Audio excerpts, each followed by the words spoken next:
sa ating lahat. Ako si Godfrey Quizon and this is my devotion for today, April 22. And ang topic po natin for today is bakit ang science ay nagpapatotoo sa Diyos or flood geology.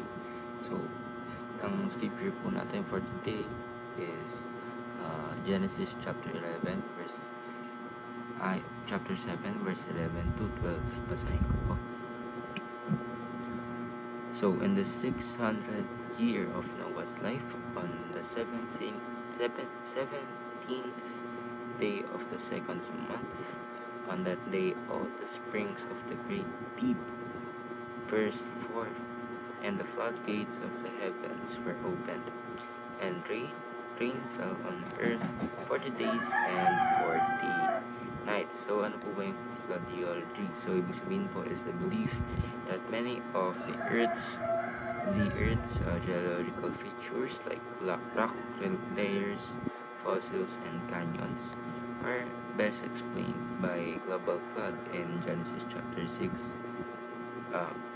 So, this view affirms that the flood was not just a local event, but a real historical worldwide judgment of God that dramatically reshaped the earth.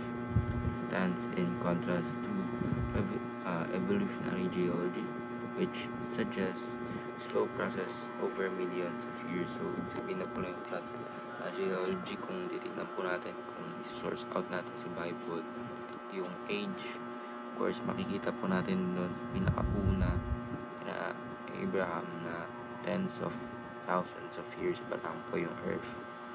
So, according sa interpretation po doon ng ibang scholars or theologians, pero of course, ibang scientists sabi daw na millions of years. Pero of course, according to sa flood geology, na yung earth na binaha ng ating Panginoon or binaha ng ating Panginoon, yung earth is a few thousand years ago lang, mga ilang tens of thousands of years lang, hindi abot ng millions.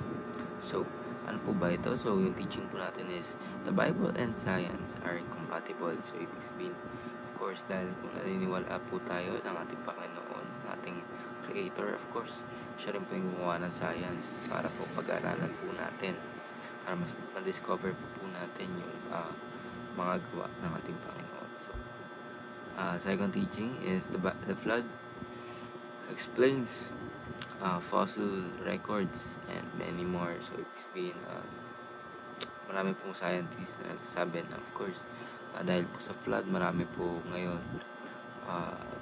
mga fossils po ng dinosaurs na marami pa, may mga cells pa po na intact. So, that is why yung iba speculate na thousands of years lang, hindi po millions of years. So, second teaching is the flood explains fossil record and many more. And third teaching is the best education is God over education. So, ibig sabihin, alamin po natin yung Biblia, and of course, we must learn to love all things kasi yung Panginoon po natin yung gumawa niyan. So, that is why paragaan po natin lahat ng bagay. Application is do not succumb to godless education. Study science for God's glory. Believe that science leads to God. So, ayun po, ako si Godfrey Quizon and this is my devotion for today, April 22.